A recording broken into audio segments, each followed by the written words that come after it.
ದರ್ಶನ್ ಪತ್ನಿ ವಿಜಯಲಕ್ಷ್ಮಿಗೆ ಈಗ ಅಶ್ಲೀಲ ಕಮೆಂಟ್ ಕಾಟ ಏನಿತ್ತು ಅದು ಇಂದಿಗೂ ಕೂಡ ತಪ್ತಾ ಇಲ್ಲ. ಸಾಮಾಜಿಕ ಜಾಲತಾಣದಲ್ಲಿ ಅಶ್ಲೀಲವಾಗಿ ನಿಂದನೆಯನ್ನು ಮಾಡ್ತಿದ್ದಾರೆ. ನಕಲಿ ಅಕೌಂಟ್ಗಳ ಮುಖಾಂತರವಾಗಿ ವಿಜಯಲಕ್ಷ್ಮಿಗೆ ಕಮೆಂಟ್ ಅನ್ನು ಮಾಡಲಾಗಿದೆ.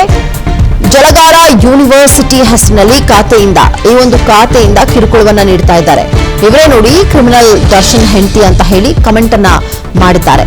ವೈಯಕ್ತಿಕ ಬದುಕನ್ನ ಗುರಿಯಾಗಿಸಿ ಕಿಡಿಗೇಡಿಗಳಿಂದ ನಡೆದಿರುವಂತದ್ದು ಇದು ಟ್ರೋಲ್ ಕೂಡ ಆಗ್ತಾ ಇದೆ. ಈಗ ಗಂಡ ಜೈಲಿನಲ್ಲಿ ಇದ್ದಾನೆ ಅಂತ ಹೇಳಿ ನಿಂದನಾತ್ಮಕವಾದಂತಹ ಪೋಸ್ಟ್ ಅನ್ನು ಹಾಕಿದ್ದಾರೆ. ನಿರಂತರ ಕೆಟ್ಟ ಕಮೆಂಟ್ಗಳಿಂದ ಈಗ ದರ್ಶನ್ ಪತ್ನಿ ಬೇಸತ್ತಿದ್ದಾರೆ. ಈ ಬಗ್ಗೆ ಪೊಲೀಸರಿಗೆ ಮಾಹಿತಿಯನ್ನ ವಿಜಯಲಕ್ಷ್ಮಿ ಅವರು ಕೊಟ್ಟಿದ್ದಾರೆ. ನಕಲಿ ಖಾತೆಗಳನ್ನ ಪತ್ತೆ ಹಚ್ಚುವುದಕ್ಕೆ ಈಗ ಪೊಲೀಸರು ಕೂಡ ಮುಂದಾಗಿದ್ದಾರೆ.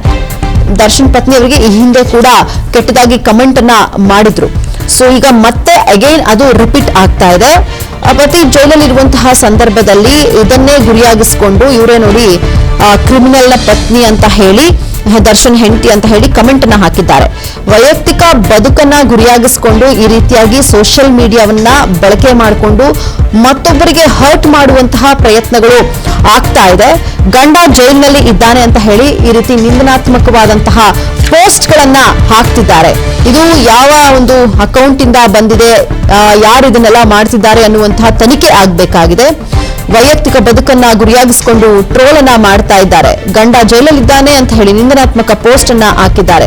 ನಿರಂತರವಾದಂತಹ ಟ್ರೋಲ್ ನ ಮಾಡ್ತಾ ಇರುವಂತದ್ದು ಸೋಷಿಯಲ್ ಮೀಡಿಯಾದ ವಿರುದ್ಧ. ಈಗ ಆ ಒಂದು ಅಕೌಂಟ್ ನ ವಿರುದ್ಧವಾಗಿ ಈಗ ಪೊಲೀಸರು ಕ್ರಮಕ್ಕೆ ಮುಂದಾಗ್ತಾ ಇದ್ದಾರೆ.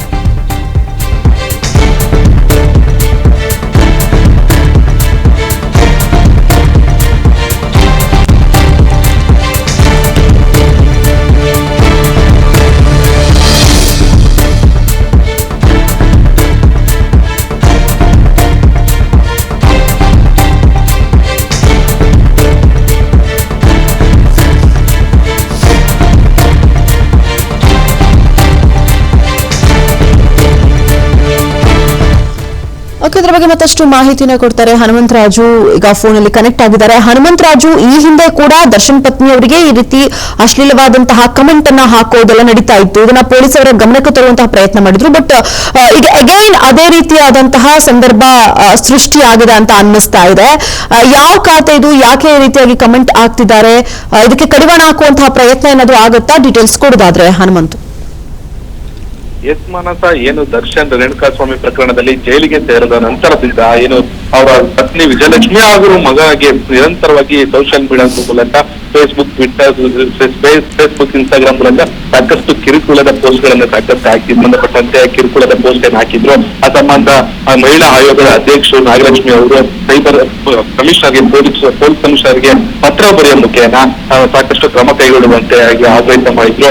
ಇದಾದ ನಂತರದಲ್ಲಷ್ಟೇ ಕಳೆದ 5 ತಿಂಗಳ ಹಿಂದೆ 16 ಟ್ರೋಲ್ ಪೇಜ್ಗಳು ಹಾಗೂ ಫೇಸ್ಬುಕ್ ಪೇಜ್ಗಳು ವಿಜಯಲಕ್ಷ್ಮಿ ಅವರನ್ನ ವೈಯಕ್ತಿಕವಾಗಿ ನಿಂದನೆ ಮಾಡುವಂತ ರೀತಿಯಲ್ಲಿ ಸಾಕಷ್ಟು ಟ್ರೋಲ್ ಪೇಜ್ಗಳು ಅವರ ವೈಯಕ್ತಿಕ ಜೀವನಕ್ಕೆ ಸಂಬಂಧಪಟ್ಟಂತೆ ಸಾಕಷ್ಟು ಅವ್ಯಾಚ ಶಬ್ದಗಳಿಂದ ನಿಂದಿಸಿ ಟ್ರೋಲ್ ಮಾಡ್ತಿದ್ರು. ಇದಾದ ನಂತರದಲ್ಲಿ 16 ಪೇಜ್ಗಳು ವಿಜಯಲಕ್ಷ್ಮಿ ಅವರು ಕಂಪ್ಲೇಂಟ್ ಕೊಟ್ಟ ನಂತರದಲ್ಲಿ ಸೈಬರ್ ಕ್ರೈಮ್ಗೆ ಪೊಲೀಸ್ ಸ್ಟೇಷನ್ಗೆ ತೆರಳಿ ಖುದ್ದಾಗಿ ಅವರೇ ಕಂಪ್ಲೇಂಟ್ ಹೇಳಿ ಅದಾದ ನಂತರದಲ್ಲಿ 16 ಪೇಜ್ಗಳನ್ನ ಅಡ್ಮಿನ್ ಗಳನ್ನ ಅವ್ರನ್ನ ಅರೆಸ್ಟ್ ಮಾಡಿ ಅವ್ರಿಗೆ ಕಾನೂನು ಮುಖಾಂತರ ಅರೆಸ್ಟ್ ಮಾಡಲಾಗಿತ್ತು. ಇದಾದ ನಂತರದಲ್ಲಿ ಇದೀಗ ಸ್ವಲ್ಪ ಪ್ರಮಾಣ ಕಡಿಮೆ ಆಗಿತ್ತು ಟ್ರೋಲ್ ಪೇಜ್ಗಳ ಹಾವಳಿ. ಇದೀಗ ಅವರ ದರ್ಶನ್ ಅವರ ಏನು ಅರೆಸ್ಟ್ ಆದ ನಂತರದಲ್ಲಿ ಇದಾದ ನಂತರ ಸ್ವಲ್ಪ ಪ್ರಮಾಣ ಕಡಿಮೆ ಆಗಿತ್ತು. ಇದೀಗ ಮತ್ತೆ ಬೆಳವಣಿಗೆ ಬಂದಿದೆ.